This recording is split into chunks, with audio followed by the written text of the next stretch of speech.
প্রশাসনিক বৈঠকে চিরকালই আমরা আসি। বিরোধীরা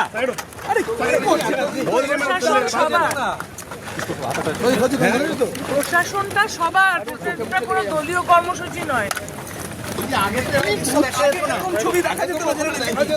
আমি বলতে পারবো না। মাননীয় মুখ্যমন্ত্রী বিভিন্ন বিষয়ে নিয়ে কথা বলবেন।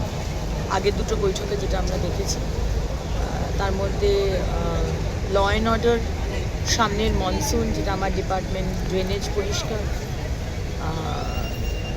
পুলিশ নিয়ে যে বিষয়গুলো, দুর্নীতি, সব বিষয়েই উনি কথা বলবেন।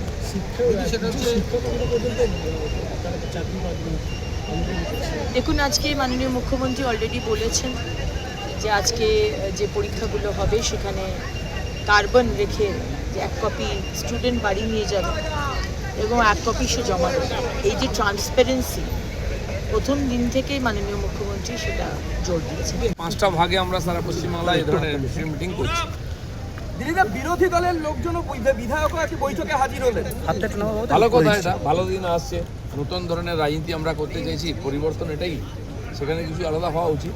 তারা তো কোনোদিন এটা বুঝলেন না যে সরকার সবার উন্নয়ন সবার জন্য হোক, সবাই বলার সুযোগ পাক। আমরা সেই সুযোগটা দিচ্ছি।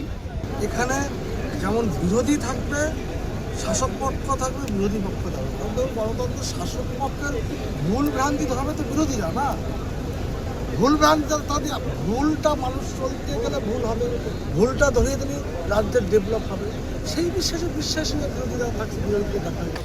আসার তো আহ্বান জানানো হয়েছে, এবার তারা আসবে কি আসবে না সেটা তাদের সিদ্ধান্ত। আসা উচিত, গণতন্ত্রে এই স্পেসটা রাখা উচিত।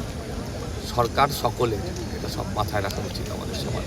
কিন্তু মমতা বন্দ্যোপাধ্যায়কে আপনি বিশ্বাসও করেন না তিনি হয়েছে, বা তার জন্য ডাক্তার দেখানো উচিত, তার জন্য ডাক্তার দেখানো উচিত। এই ধরনের বয়সে এই ধরনের সমস্যা হয় অনেকের।